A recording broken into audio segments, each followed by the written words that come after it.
যে সুর করে কোরআন পড়ে না সে আমার উম্মত হতে পারে। জাইয়িনুল কোরআন বিআসওয়াতিকুম, বিষ্ণু বলেন সুর করে কোরআন পড়বা। অনেকে কোরআনের খতম তুলবার জন্য কোরআনরে একেবারে খতম করে দেয়, এরকম আছে না নাই? কোরআনের খতম তোলার জন্য কোরআনরে কি করে, একেবারে খতম করে দেয় না। আপনি ধীরস্থির ভাবে পড়ে যদি খতম দিতে পারেন মাশাআল্লাহ, না পারলে যতটুকু পারেন পড়বেন, এরপর অনুবাদ পড়ার চেষ্টা করবেন, তাফসির পড়ার চেষ্টা করবেন। আপনাদের জন্য এক অনন্য উপহার রয়েছে আমার পক্ষ থেকে, এক নজরে কোরআন 114 সূরার সারমর্ম সার নির্যাস আমরা নিয়ে এসেছি এখানে বাংলা ভাষায়। আমার জানা মতে খুব সম্ভবত এই প্রথম কাজ কেউ করে নাই। আরবিতে পাবেন এরকম অনেক বই, ইংরেজিতে কিছু কাজ আমরা দেখেছি, কিন্তু বাংলায় পাবেন না। এত চমৎকার ভাবে আমরা সূরাগুলোর সারমর্ম সার নির্যাস তুলে ধরার চেষ্টা করেছি। 5 পৃষ্ঠায় আপনি জেনে যাবেন এই সূরার সেন্ট্রাল থিম কি, 5 পৃষ্ঠায় জেনে যাবেন মেজর থিম কি, এই সূরায় কি কি নিয়ে আলোচনা করা হয়েছে, এই সূরা থেকে মূল লেসন কি, মূল শিক্ষা কি, সহজে আপনারা বুঝে যাবেন। সুযোগ হলে সংগ্রহ করবেন আপনারা। যে কোনো ধরনের ভালো অনুবাদ আপনারা পড়বেন, তাফসির পড়বেন। আমরা কোরআনময় করতে চাই। খতম কোরআনে রমাদানের 1 খতম দেওয়ার একটা সহজ পদ্ধতি হচ্ছে রমাদানের প্রতি নামাজের পরে 4 পৃষ্ঠা, প্রতি নামাজের পরে কয় পৃষ্ঠা? 4 পৃষ্ঠা। তাহলে 5 ওয়াক্তে 4 পাঁচা 20 পৃষ্ঠা। হেফজে কোরআনগুলো 20 পৃষ্ঠা 1 পারা, এভাবে 30 দিনে আপনার 1 খতম হয়ে যাবে। আমরা যেন তার তিলের সাথে বিশুদ্ধভাবে কোরআন তেলাওয়াত করতে পারি, আল্লাহ তৌফিক দান করুক। পড়ে না আমিন। 2 নাম্বার করণীয়, ধীরস্থির ভাবে তারাবির সালাতগুলো যেন আমরা আদায় করি। তাড়াহুড়ো করবেন না আল্লাহর ওয়াস্তে, তাড়াহুড়ো করবেন না, তাহলে কোরআন আমাদের জন্য বদদোয়া করবে। তাড়াহুড়ো করবেন তারাবির নামাজে। তারাবির নামাজ সালাতুত তারাবিহ মানে বিশ্রামের নামাজ, আর আমরা পড়ি সলাতুল কিতার, রেলগাড়ির মতো নামাজ। চিল্লায় বলেন ঠিক কি না? না, এরকম করবেন না। ইমাম সাহেবদেরকে আশ্বস্ত করুন যে ইমাম সাহেবরা আমরা পিছনে আসি আপনাদের সাথে, আপনি আস্তে আস্তে পড়েন, তার তিলের সাথে পড়েন, ধীরস্থির ভাবে তারাবির সালাত পড়বেন। সারা বছর এই সুযোগ হয় না, দাঁড়িয়ে কোরআন শোনার এরকম আয়োজন ব্যবস্থাপনা সারা বছর আর আমরা পাই বলেন তো? না। তারাবির সালাতের রাকাত বিতর্ক এড়িয়ে চলুন, রাকাত নিয়ে বিতর্ক করবেন না। 8 রাকাত 20 রাকাত নিয়ে যে মারামারি এই দেশে, এটা শয়তানের ফন্দি। চিল্লায় বলেন এটা কার ফন্দি? আমরা 20 রাকাত পড়ি, আপনারা হয়তো 8 রাকাত পড়েন, কোনো অসুবিধা নাই। আমরা যারা 20 রাকাত আমরা পড়তেছি, আমরা 20 রাকাতের কথাই বলি, 20 রাকাত আমরা পড়বো আজীবন। সৌদি আরবে মক্কা মদিনায় 20 রাকাত পড়ে, কোনো অসুবিধা নাই। অন্যান্য মসজিদগুলো 8 রাকাত পড়ে, এই নিয়ে এদের মধ্যে মারামারি আছে? হ্যাঁ। আর এই জন্য রাকাত বিতর্ক এড়িয়ে চলবেন। প্রিয় ভাইয়েরা, আপনার আমল আল্লাহর কাছে কবুল হবে সংখ্যার বিচারে না উত্তমতার বিচারে বলেন তো? সংখ্যার বিচারে না উত্তমতার বিচারে? উত্তমতার বিচারে। কত চমৎকার ভাবে আপনি আল্লাহর সামনে দাঁড়াতে পারছেন এটা বিবেচ্য। রুকু সেজদাগুলো সুন্দরভাবে করবেন, রুকু থেকে সোজা হয়ে দাঁড়ানো ওয়াজিব, 2 সেজদার মাঝখানে সোজা হয়ে বসা ওয়াজিব। এই তাদিলুল আরকান বাদ দিলে হানাফি মাযহাব মতে সৌ সেজদা দিতে হবে, অন্য মাযহাব মতে নামাজই হবে না, আপনি নামাজই হবে না। এই জন্য ধীরস্থির ভাবে তারাবির সালাত যেন আমরা আদায় করি। পারা যাবে তো ইনশাআল্লাহ? 3 নাম্বার, তাহাজ্জুদের সালাত আদায় করুন। বছরের অন্যান্য সময় উঠতে পারি না, অনেকে বলে হুজুর উঠতে পারি না, কিন্তু রমাদানে সাহারি খাওয়ার জন্য তো ওঠাই লাগে। কি বলেন, সাহারি খান আপনারা? হ্যাঁ, খান না? খান কে কে দেখি তো? মাশাআল্লাহ মাশাআল্লাহ, এই সুন্নত পালনের জন্য 1 নাম্বার। মাশাআল্লাহ, ঠিক আছে, পালন করবেন। আল্লাহর হাবিব বলেন তাসাহহারু ফা ইন্না ফিস সাহুরি বারাকা, তোমরা সাহারি খেও, কেননা সাহারির ভেতরে বরকত ঢুকায় দিয়েছে কে? একটা খেজুর 1 গ্লাস পানি খেলেও সারা দিন আপনাকে তরতাজা রাখে কে? তো সাহারির জন্য যেহেতু উঠতেই হয়, সাহারি খাওয়ার আগে বা পরে 2 রাকাত 4 রাকাত তাহাজ্জুদ পড়া যাবে না? রব্বুল আলামিন বলেন ওয়ামিনাল লাইলি ফাতাহাজ্জাদ বিহি নাফিলাতান লাকা আসা আইয়াবআসাকা রাব্বুকা মাকামান মাহমুদা। ও নবী, রাতের কিছু অংশ সময় তাহাজ্জুদের সালাত আপনি আদায় করবেন, কারণ এই তাহাজ্জুদ হলো আপনার জন্য নাফিলাতাল লাক, অতিরিক্ত ফরজ। আপনাকে মাকামে মাহমুদে অধিষ্ঠিত করবে কে? এজন্য যারা সম্মানিত হতে চান, সম্মানের আসনে যেতে চান, তাদের জন্য তাহাজ্জুদ অবধারিত। আমরা রমজানে সাহারির আগে তাহাজ্জুদ পড়তে চাই কি চাই না? এই নামাজটারে আল্লাহ বড্ড ভালোবাসেন, কেন জানেন? কারণ গভীর ঘুমকে স্যাক্রিফাইস করে আমরা এই নামাজ পড়ি। ঘুমের আরবি জানা আছে কারো? ঘুমরে আরবিতে কি বলে? অনেকগুলো আরবি আছে। একটা আরবি হচ্ছে নআস, তন্দ্রা তন্দ্রা, আমানাতান নআসা কোরআনে এসেছে। আরেকটা আছে ঝিমুনি, ঝিমুনি, এইভাবে ঝিমুনি আসে ঘুমের আগে, এটারে বলে সিনা। এটারে কি বলে? সিনা। স্বাভাবিক ঘুমকে আরবিতে বলে নাউম। স্বাভাবিক ঘুমকে কি বলে? এই সিনা আর নাউমকে আল্লাহ এক আয়াতে এনেছেন, লা তাখুযুহু সিনাতু ওয়ালা নাউম। আল্লাহর তন্দ্রা নাই, ঘুম নাই, ঘুমের আগে যে তন্দ্রা আছে ওইটাও নাই। তাহলে নআস, সিনা, নাউম পেলাম। আরেকটা ঘুমের আরবি হচ্ছে হুজুদ। চাঁপাইনবাবগঞ্জ আওয়াজ করে বলেন, আরেকটা ঘুমের আরবি কি? হুজুদ। এটা মাঝরাতের ঘুম, শেষ রাতের ঘুম, যেই ঘুমটা বড্ড মজা লাগে। কাঁথা টেনে টেনে, ব্ল্যাঙ্কেট টেনে টেনে আরেকটু ঘুমাইতে মন চায়, আরেকটু, আর 1 মিনিট, আর 2 মিনিট, এরকম একটা মজার ঘুম শেষ রাতে আছে না নাই? এই শেষ রাতের ঘুম, এই হুজুদের ঘুমকে স্যাক্রিফাইস করে যেই সালাত পড়া হয়, ওই সালাতের আরবি নাম হচ্ছে সলাতুল হুজুদ বা সলাতুত তাহাজ্জুদ। চিল্লায় বলেন আল্লাহু আকবার। এজন্য আল্লাহ তাআলা এই তাহাজ্জুদের সালাতকে এত পছন্দ করেন। পড়বেন তো রমাদানে। 4 নম্বরে মুক্ত হস্তে দান করুন, মুক্ত হস্তে দান করুন।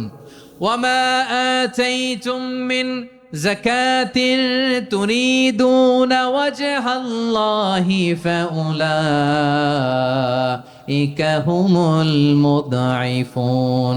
তোমরা মনে করো না যাকাত দিলে তোমাদের সম্পদ কমে যায়, এটা ভেবো না। বরং তোমরা আল্লাহর খুশির জন্য যে যাকাত দাও, তারপরে তোমার যে সম্পদ থাকে ওই সম্পদের মধ্যে প্রবৃদ্ধি দান করে কে?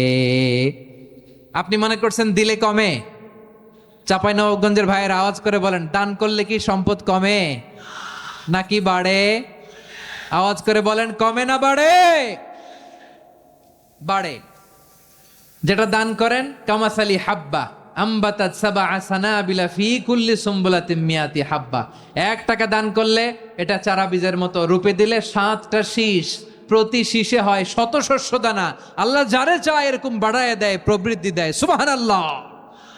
এজন্য মুক্ত হস্তে দান করতে রাজি আছেন? আগে আগে জাকাত ক্যালকুলেট করে রাখেন। আপনার জাকাত বর্ষ যদি পরেও হয়, দেরি করেও হয়, ধরেন যে প্রতি বছর মুহররমে দেন, আপনি আগে দিতে পারবেন। জাকাত অগ্রিম আদায় করা যায়। সুবহানাল্লাহ বলেন। বিষ্ণু ইসা ইসলাম রমাদানে এত দান করতেন, কানা আজওয়াদান নাস, কিন্তু রমাদানে আজওয়াদুন নাস আজওয়াদু বিল খাইরি মিনার রিহিল মুরসালা। প্রবাহিত বাতাসের চেয়ে বিশ্বনবী আর অবদান্যতা বেড়ে যেত। প্রবাহিত বাতাস যেমনি সবাইরে বাতাস দেয়, আস্তিক নাস্তিক মুমিন কাফির সবাইকে শীতল করে দেয়, তেমনি নবীজির রমাদানের দান ছিল এমন, কেউ নবীর কাছে চেয়ে ফিরে গিয়েছে এর নজির নাই। জোরে বলেন সুবহানাল্লাহ। রমাদানে দান করব, ইফতার শেয়ার করব। কাউকে ইফতারি করালে সারাদিন রোজা রেখে তার যে সওয়াব, আপনি ইফতার করানোর কারণে আপনার আমলনামায় ওই সওয়াব আল্লাহ ঢুকাই দিবেন। পড়েন সুবহানাল্লাহ। সাহাবারা বললেন, নবী আমরা গরিব মানুষ, ইফতারি খাওয়ানোর পয়সা নাই। আল্লাহর হাবিব বললেন, ওয়ালাউ বিমাজকাতি লাবান, 1 ঢোক দুধ, ওয়ালাউ বিতামরা, 1টাও খেজুর, ওয়ালাউ বিশারবাতিমা, 1 ঢোক পানি খাইয়েও যদি কারো রোজা ভাঙাও, তারপরে ওই সওয়াব তোমার আমলনামায় দিবে কে? তাহলে মুক্ত হস্তে দান করুন, 4 নাম্বার। 5 নাম্বার হচ্ছে কদর তালাশ করুন। রমজানের সবচেয়ে দামি সময়। বিষ্ণু বলেন, মান হরিমা খাইরাহা ফাকাদ হরিম। যে কদর মিস করলো সে সব মিস করলো, হি ইজ দ্য লুজার। আচ্ছা বলেন, এই বরকতের মাসে আমরা কি লুজার হতে চাই না গেইনার হতে চাই? সবাই বলেনি। বলেন, এই রমাদানে আমরা লুজার হব না গেইনার হব? ইন্না আনজালনাহু ফি লাইলাতিল কদরি ওয়া মা আদরাকা মা লাইলাতুল কদর লাইলাতুল কদরি খায়রুম মিন আলফি শাহর। পড়েন আল্লাহু আকবার। লাইলাতুল কদরি খায়রুম মিন আলফি শাহর, 1000 মাসের চেয়েও সেরা। 1000 মাসে হয় 83 বছর 4 মাস। 83 বছর 4 মাস টানা ইবাদত করলে যেই সওয়াব, কদরের রাতে ইবাদত করলে অতটুকু সওয়াব আপনি পাবেন, আল্লাহ সেটা বলে নাই। আল্লাহ বলে তার চাইতে বেশি সওয়াব দিয়ে আপনার আমলনামা ভরে দিবে কে? কদর যেন মিস না হয়। 21, 23, 25, 27, 29 নাকি খালি 27? আপনারা কি খালি 27? হ্যাঁ,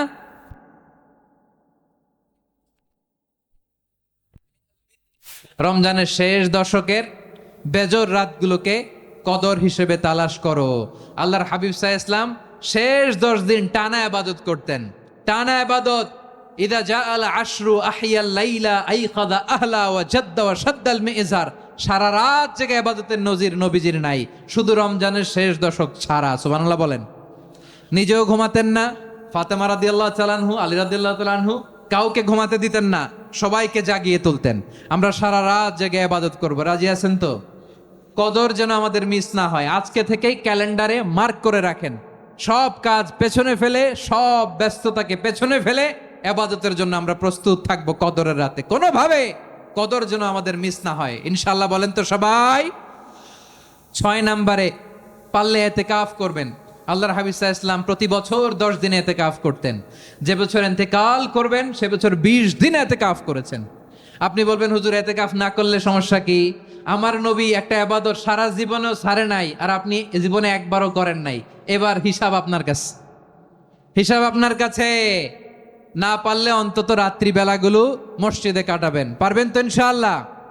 সব শেষে শিশু এবং নারীদের ব্যাপারে বিশেষ খেয়াল রাখবেন। শিশুদের রমাদানের ব্যাপারে উৎসাহ দেন, তাদের প্রস্তুতি নেওয়ান, তাদেরকে রোজা রাখতে দিবেন। আমার ভাইয়েরা এবং বোনেরা, পর্দার আড়ালে মায়েদেরকে বলবো, চাপাই নবাবগঞ্জের মায়েরা, 1 দিন 2 দিন না খেয়ে থাকলে আপনার ছেলে মেয়ে মারা যাবে না, ঠিক কিনা বলেন? ওদেরকে উৎসাহিত করেন, ওদের ছোট্ট যারা রাখতে দেন, বলেন যে বাবা সকাল থেকে দুপুর পর্যন্ত না খেয়ে থাকলে তোমার অর্ধেক রোজা, এরকম 2 দিন অর্ধেক মিলে তোমার 1 রোজা। এরকম আমি কত রোজা রাখছি ছোটবেলায় কোনো হিসাবই নাই। আমার দাদি বলতো সকাল থেকে না খেয়ে দুপুর 12টা পর্যন্ত রাখলে নাকি অর্ধেক হয়, এরপরের দিন অর্ধেক, 2 অর্ধেক মিলে 1 রোজা। এটা তো আসলে রোজা হয় না, কিন্তু তাকে উৎসাহ দেয়া। ইফতার প্রোগ্রামগুলোতে নিবেন আমাদের বাচ্চাদেরকে, দেখবেন যে ওর ক্ষুধা লাগতেছে, খায় না, কারণ কেউ খায় না। একজন আজান দিচ্ছে, সবাই খেজুর নিয়ে ইফতার করতেছে। এই দৃশ্য, এই ট্র্যাডিশন, এই ইবাদত, এই তারবিয়া ওর আগামীর জীবনটাকে সুন্দর করবে। চিল্লায়া বলেন ঠিক কি না? এভাবে আগামীর প্রজন্মকে আমাদের গড়তে হবে। শিশুদের রোজার ব্যাপারে প্রস্তুতি নিন, উৎসাহ দিন। আর নারীদেরকে কষ্ট দিবেন না। সারা দিন পেঁয়াজু, আলুর চপ, বেগুনি, পাকোড়া, ছোলা, মুড়ি, শরবত, রুয়াবজা আছে না নাই? বানাতে বানাতে আমাদের বোনেরা কাহিল হয়ে যায়, আর তারাবি পড়তে পারে না, ইবাদত করতে পারে না। আমরা যেন আমাদের বোনদের প্রতি ইহসান করি, পারবেন তো সবাই? এই 7টি করণীয়, 7টি বর্জনীয়। 1 নাম্বার, বিলম্বে ইফতার করবেন না কখনো। 1 নাম্বার, দেরি করে ইফতার করা নিষিদ্ধ। ইহুদিরা দেরি করে ইফতার করে। লা ইয়াজালুন নাসু আলা খাইরিন মা আজ্জালুল ফিতরা। বিশ্বনবী বলেছেন এই উম্মত যতদিন আগে আগে ইফতার করবে, এই উম্মতের কপাল থেকে কল্যাণ কেউ ছিনিয়ে নিতে পারবে না। চিল্লায় বলেন ঠিক কি না? আজানের জন্য বসে থাকবেন না, সময় দেখবেন। স্থানীয় সময় যখন সূর্যাস্ত হওয়া মাত্রই বিসমিল্লাহ, খেজুর খেয়ে ফেলবো, পারবেন তো? নাকি দেরি করবেন? 2 নাম্বার, রমাদানের পবিত্রতা বজায় রাখবো। কোনো তর্ক বিতর্ক অশ্লীলতায় আমরা জড়াবো না, ঝগড়া করবো না, সরাসরিও না, ফেসবুকেও না। করবেন কেউ গালি দিলে বলবেন ইন্নিমরুন সায়েম, আমি রোজাদার। আল্লাহর হাবিব শিখিয়েছেন কেউ যদি তোমার গালি দেয়, কটু কথা বলে, অশ্লীল কথা বলে, রমজানে তুমিও বলতে পারবে না, তুমি বলতে পারবা ইন্নিমরুন সায়েম, আমি রোজাদার। আজকে থেকে নিয়ত করেন, রমজানে কেউ গালি দিলে আপনি একটা গালি দিবেন নাকি? কি বলবেন? রোজাদার, রমজানের পবিত্রতা আমি ভঙ্গ করতে পারবো না। অশ্লীল নাটক, সিনেমা আমরা দেখবো না। ব্যাড হ্যাবিট থাকলে রমাদানে এটা ছাড়ার মহা সুযোগ। স্মোকিং এর অভ্যাস আছে অনেকের, ঠিক কিনা? চাপাই নবাবগঞ্জে আপনারা স্মোকিং করেন? হ্যাঁ, না না আমরা করি না, বলেন করি না। করবেন না কেউ। যদি কারো থাকে, কে করে হাত তোলালাম না আমি। এই রমাদানে এই স্মোকিং হ্যাবিট থেকে আমরা বেরিয়ে আসবো, ঠিক কিনা বলেন? 3 নাম্বার, আমরা মিথ্যা বলবো না। বিশ্বনবী বলেন মানলাম ইয়াদা কাওলা যুরি ওয়াল আমালা বিহি ফালাইসা লিল্লাহি হাজাতুন ফি আইয়াদা আতআমাহু ওয়া শারাবা। যে রমজানে মিথ্যা কথা, মিথ্যা কাজ, মিথ্যা সাক্ষী ছাড়তে পারে নাই, তার না খেয়ে থাকা, উপবাস থাকা দিয়ে আল্লাহর কিছু যায় আসে না। এজন্য মিথ্যার সাথে আমাদের কোনো সম্পর্ক আছে? মিথ্যা বলবো না। 4 নাম্বার, অপচয় করব না। ইন্নাল মুবাযযিরিনা কানু ইখওয়ানাশ শায়াতিন ওয়া কানা শাইতানু লিরাব্বিহি কাফুরা। অপচয়কারী শয়তানের ভাই। আচ্ছা, যে শয়তানের ভাই ও নিজেও আর একটা কি শয়তান, যে শয়তানের ভাই ও নিজেও আর একটা কি, অপচয় করবো না। ইফতারি করতে যে আমরা অনেকে অপচয় করি, এগুলো করবেন আপনারা না, অপচয় অপব্যয় করবো না। 5 নম্বরে রিয়া, লোক দেখানো ইবাদত আমরা করব না। লোক দেখানোর জন্য নামাজ, রোজা, জিকির, তেলাওয়াত, দান, সদকা এগুলো করলে আল্লাহর দরবারে এগুলো কবুল হবে। বিশ্বনবী বলেন, দাজ্জালের ফিতনার চেয়ে একটা বড় ফিতনার ভয় আমি করি, সেটা কি? আর রিয়া, শো অফ মেন্টালিটি, লোক দেখানো মানসিকতা। এটা থেকে আমরা বিরত থাকবো ইনশাআল্লাহ। 6 নাম্বার অনেক গুরুত্বপূর্ণ, ব্যবসায়ী ভাইয়েরা, ব্যবসা করেন কারা কারা? হাত তুলে দেখান তো আমারে। মাশাআল্লাহ, হাত নামান। ব্যবসায়ী ভাইয়েরা, অনেক অসাধু ব্যবসায়ী আছে, রমজান আসলে নিত্য প্রয়োজনীয় পণ্যের মূল্য বৃদ্ধি করে দেয়। এরকম আছে না নাই? এগুলো করবেন না। মজুদদারি করবেন না। পণ্যের কৃত্রিম সংকট বাজারে করবেন না। আপনি লাখ টাকা কামায়া ভাবছেন যে রোজাদারদের কষ্ট দিয়ে ধনী হবেন, এমন রোগ আল্লাহ আপনারে দিবে, কোটি টাকা দিয়েও আপনি হাসপাতালের বিল পরিশোধ করার ক্ষমতা আপনার হবে না। খবরদার। শেষ বয়সে দেখবেন কি কষ্ট আপনার হয়। আপনি রোজাদারদের কষ্ট দিচ্ছেন, আল্লাহ আপনার সুখে রাখবে? আল্লাহর দোহাই লাগে, আমার ব্যবসায়ী ভাইয়েরা এটা করবেন না। আরব বিশ্বে আমরা দেখেছি, আরব বিশ্বের ব্যবসায়ীরা সারা বছরে ব্যবসা করে, রমজানে ভর্তুকি দেয়। আর আমার দেশের কিছু অসাধু ব্যবসায়ী রমজানে গলাকাটা ব্যবসা করে আর সারা বছর সইটার উপর দিয়ে চলে। চিল্লায় বলেন ঠিক কিনা? করবেন না, এটা করবেন না। নিত্য প্রয়োজনীয় পণ্যের মূল্য বৃদ্ধি করা হারাম, পণ্যের কৃত্রিম সংকট তৈরি করা হারাম, মজুদদারি করা হারাম, রোজাদারদেরকে কষ্ট দেয়া হারাম, এটা করবেন না। 7 নম্বরে সর্বশেষ কথা, অধীনস্থ যারা আছে তাদের কাজের চাপ আপনারা কমিয়ে দিবেন। কাজের লোক, ফ্যাক্টরির ওয়ার্কার, স্টাফ, তাদের প্রতি যদি রহম করেন, আপনার উপর রহম করবে কে? এই পবিত্র রমাদানের 7টা করণীয়, 7টা বর্জনীয় মনে রাখা যাবে তো ইনশাআল্লাহ? আল্লাহ এই রমজানকে তুমি বরকতময় করো। হাত তোলেন। আল্লাহুম্মা বাল্লিগনা রমাদান। আল্লাহ এই রমাদানকে বরকতময় করো। রমজানের 7টা করণীয় এবং বর্জনীয় যে আমরা শুনলাম, পালন করার তৌফিক দান করো। রব্বানা তাকাব্বাল মিন্না ইন্নাকা আনতাস সামিউল আলিম ওয়া তুব আলাইনা ইয়া মাওলানা ইন্নাকা আনতাত তাওয়াবুর রহিম। সুবহান রাব্বিকা রাব্বিল ইজ্জাতি আম্মা ইয়াসিফুন ওয়া সালামুন আলাল মুরসালিন ওয়াল হামদুলিল্লাহি রাব্বিল আলামিন।